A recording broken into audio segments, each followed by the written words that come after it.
तो hello guys, आज मैं आपके लिए एक ऐसी वीडियो लेकर आया हूँ जो पूरे यूट्यूब पर आपको हिंदी में किसी ने एक्सप्लेन नहीं की हुई होगी। जी हाँ, आज मैं आपको मार्वल के 5 ऐसे सुपर हीरोज़ के बारे में बताऊंगा जिनको कॉस्मिक एनर्जी मिली या कॉस्मिक पावर्स मिली। तो बिना टाइम वेस्ट किए चलते हैं अपनी वीडियो की तरफ। आप लोग बहुत सवार को तो जानते ही होंगे, मतलब गोस्ट राइडर।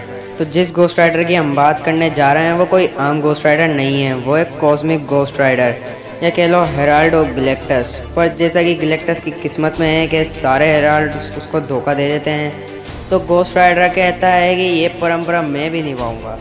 तो अब बात करते हैं कॉस्मिक गोस्ट राइडर की हिस्ट्री की। कॉस्मिक गोस्ट राइडर इंट्रोड्यूस हुआ था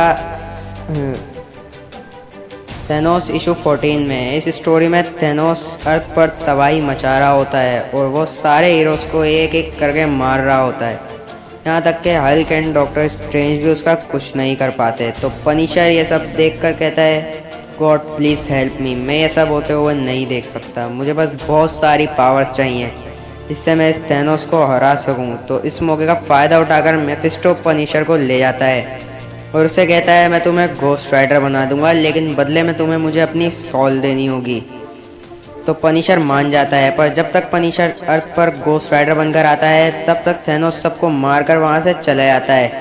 और जैसा कि गोस्ट राइडर फ्लाई नहीं कर सकता तो वो अर्थ पर अकेला रह जाता है और अकेलेपन की वजह से वो मेंटली डिस्टर्ब हो जाता है। पर कुछ दिन बाद वहाँ अर्थ पर गैलेक्टस आता है और वो गोस्ट राइडर से डील करता है और कहता है कि मैं और तुम मिलकर थेनोस को हराएंगे। तो गोस्ट राइडर मान जाता है और गैलेक्टस उसे अपनी थोड़ी सी कॉस्मिक पावर्स दे देता है और वो लोग स्पेस में जाकर थेनोस से फाइट करते हैं। तो ये तो हो गया कॉस्मिक गोस्ट राइडर का ओरिजिन। अब बात करते हैं उसकी पावर्स एंड एबिलिटीज़ की। कॉस्मिक गोस्ट राइडर बहुत स्ट्रॉन्ग और पावरफुल है। उसके पास गोस्ट राइडर की सारी पावर्स हैं, यानी वो इमॉर्टल भी है, और उसके पास गैलेक्टस की भी पावर्स हैं, यानी गोस्ट राइडर और गैलेक्टस की कंबाइंड पावर। और इसी कॉमिक के एंड में ये गोस्ट राइडर अपनी पावर से टाइम में पीछे जाकर यंग थैनोस को फ्यूचर में लेकर आता है। और सेकंड नंबर पर आता है कॉस्मिक स्पाइडरमैन। कॉस्मिक स्पाइडरमैन जिसके पास कैप्टन यूनिवर्स की पावर है, वो स्पाइडरमैन का सबसे स्ट्रॉन्गेस्ट वर्जन है। कॉस्मिक स्पाइडरमैन के पास यूनी पावर होती है। Uni power is same like Phoenix Force. Uni power को भी अपना एक होस्ट चाहिए होता है और जिसके पास यूनी पावर होती है वो कैप्टन यूनिवर्स बन जाता है और जो भी यूनी पावर को समन कर लेता है उसके बाद बहुत पावरफुल कॉस्मिक पावर्स आ जाती हैं। यूनी पावर सिर्फ उसी को अपना होस्ट बनाती है जो सेल्फलेस हो। अगर कोई बुरे काम के लिए यूनी पावर का यूज़ करता है तो वो उसे छोड़कर चली जाती है। तो पता करते हैं कि स्पाइडरमैन को ये पावर कैसे मिली। 1960 में आई एक कॉमिक में लोकी 3 सेंटिनल्स को एक कर देता है और वह सेंटिनल्स पूरे न्यूयॉर्क को तबाह कर देते हैं। उन्हीं से लड़ते वक्त स्पाइडरमैन के पास यूनी पावर आ जाती है। जो पुराने होस्ट थे जिन्होंने यूनी पावर समन करी थी, उनका सारे एक्सपीरियंस एंड नॉलेज भी स्पाइडरमैन के पास आ जाती है और वो सेंटिनल्स को आराम से हरा देता है। और इसके अलावा कॉमिक्स में बहुत दफ़ा स्पाइडरमैन को यूनिफोर्स मिली है। और अब बात करते हैं इसकी पावर्स एंड एबिलिटीज़ की। तो यूनी पावर की वजह से स्पाइडरमैन को अनलिमिटेड कॉस्मिक पावर मिलती है और वो मार्वल यूनिवर्स के स्ट्रॉन्गेस्ट बीइंग में से एक बन जाता है।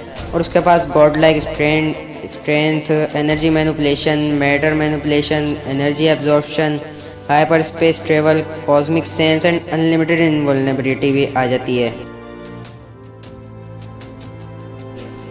नंबर 3 पर आता है कॉस्मिक इमॉर्टल हल्क, जो कि भाई हल्क का सबसे स्ट्रॉन्गेस्ट वर्जन है। और ये हल्क इतना स्ट्रॉन्ग है कि इसने फ्रैंकलिन रिचर्ड को भी खा लिया था। और ये हल्क इंट्रोड्यूस हुआ था इमॉर्टल हल्क इशू 24 में, जहां हल्क जनरल रोज से लड़ते वक्त उसको मार देता है और रोज की soul gamma radiation creatures beings के हेल में चली जाती है। इस हेल में सिर्फ उनकी सोल आती है जो गामा रेडिएशन से बने होते हैं।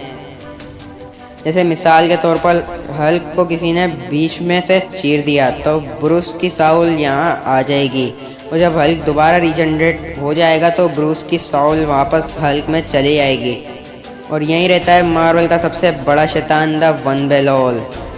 जो कि वन अबव ऑल का बिल्कुल उल्टा है। तो रोस को मारने के बाद हल्क भी नियरली मर जाता है, तो ब्रूस की साउल भी यहाँ आ जाती है। फिर ब्रूस की साउल रोस की साउल को पकड़कर मार देती है और जनरल रोस का काम तमाम कर देती है। पर वहाँ हमें दिखता है ये साउल ब्रूस की है ही नहीं, ये किसी और की साउल है। और वहाँ दूसरी तरफ हल्क जनरल रोस की चेयर पर बैठा होता है। इस हल्क के इरादे कुछ ठीक नहीं लगते हैं, ये बिल्कुल शैतान बन चुका है।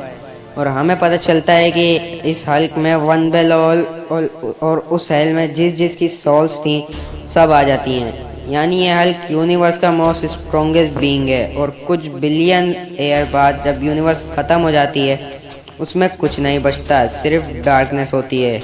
और वहाँ हमें दिखता है हल्क, और इस हल्क ने फ्रैंकलिन रिचर्ड्स को भी खा लिया था और गैलेक्टस को भी। और फिर बैनर के पास मेगाट्रॉन आता है। मेगाट्रॉन जब पूरा यूनिवर्स ख़त्म हो जाता है तो तब मेगाट्रॉन उस यूनिवर्स में बचे आखिरी इंसान के साथ मिलकर एक नई यूनिवर्स को डेकोरेट करता है। और वो बैनर को कहता है, लास्ट टाइम मैं जब न्यू रियलिटी बनाने आया था तो गैलेक्टस के साथ मिलकर बनाई थी, वो तो बहुत स्ट्रॉन्ग था। और तुम अर्थ के ब्रूस बैनर क्या हो तुम, मुझे बताओ। फिर वो हल्क में ट्रांसफॉर्म होता है और वो मेगाट्रॉन को भी खा लेता है और उसे कहता है, तुम्हारे गैलेक्टस और फ्रैंकलिन को मैंने ऐसे ही खाया था।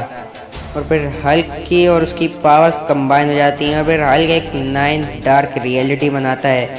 और अगर आपको इसके आगे की स्टोरी जाननी है तो कमेंट में ज़रूर बताना, मैं इस पर पूरी वीडियो बनाऊंगा। अब बात करें इस हल्क की पावर्स की, तो यह हल्क ओमनीपोटेंट है, यानी ऑल पावरफुल है। नंबर 4 पर आता है सिल्वर सर्फर। उसको तो सभी जानते हैं। सिल्वर सर्फर पहले एक नॉर्मल एलियन था, और जब गैलेक्टस ने उसके प्लेनेट पर अटैक किया तो सर्फर ने उसे एक डील करी। सर्फर ने कहा, मैं अपनी पूरी लाइफ के लिए तुम्हारा सर्वेंट बन जाऊंगा, तुम मेरे प्लेनेट को छोड़ दो। तो गैलेक्टस उसकी बात मान लेता है और उसे अपनी कॉस्मिक पावर्स दे देता है। तो ऐसे बनता है नॉरिन रेड सिल्वर सर्फर। और बात करें सिल्वर सर्फर की पावर की, तो उसके पास कॉस्मिक लिमिटलेस स्ट्रेंथ है और वो पूरे गैलेक्सी में अपनी बोर्ड से ट्रैवल कर सकता है और किसी भी टाइप की एनर्जी को एब्जॉर्ब कर सकता है। एंड वो पूरी ज़िंदगी बिना खाए पिए रह सकता है, ना ही उसे कोई एनर्जी की ज़रूरत पड़ती है।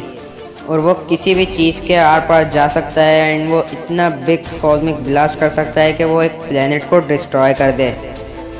नंबर 5 पर आता है fan favourite Thor, Herald of known.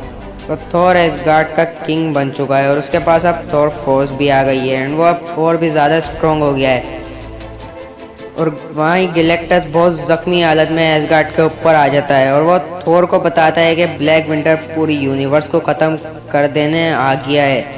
Black winter वो है जिसने गैलेक्टस को पावर्स दी, यानी इतने पावरफुल बीइंग का मास्टर। गैलेक्टस ब्लैक विंटर का हेराल्ड है, तो गैलेक्टस ब्लैक विंटर को हराने के लिए थॉर की हेल्प लेता है और वह थॉर को अपनी कॉस्मिक पावर्स दे देता है। बिटारे बिल कॉस्मिक थॉर के सामने एक सेकंड भी नहीं टिक पाता और फिर स्टोरी के बीच में गैलेक्टस थॉर से अपनी पावर वापस लेने की कोशिश करता है, पर गैलेक्टस ऐसा नहीं कर पाता। यानी अब ये कॉस्मिक पावर थॉर की अपनी है, गैलेक्टस अब उसे कुछ नहीं कर पाता। थॉर हेराल्ड ऑफ नोवन है।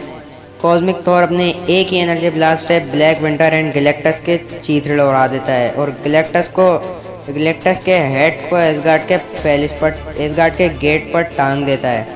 और अगर बात करें इसकी पावर्स की, तो अभी इसकी पावर्स के बारे में इतना बताया नहीं गया है। 1 दिसंबर को इसके न्यू इश्यूज आने वाले हैं, तो तभी पता लगेगा। अगर आपको वीडियो पसंद आई हो तो लाइक कर देना और चैनल को सब्सक्राइब भी कर देना। और सिर्फ यही कैरेक्टर्स नहीं हैं जिनको कॉस्मिक पावर्स मिली हैं, और भी हैं और उनके बारे में मैं इस वीडियो के नेक्स्ट पार्ट में बताऊंगा। तो आज के लिए गुड बाय।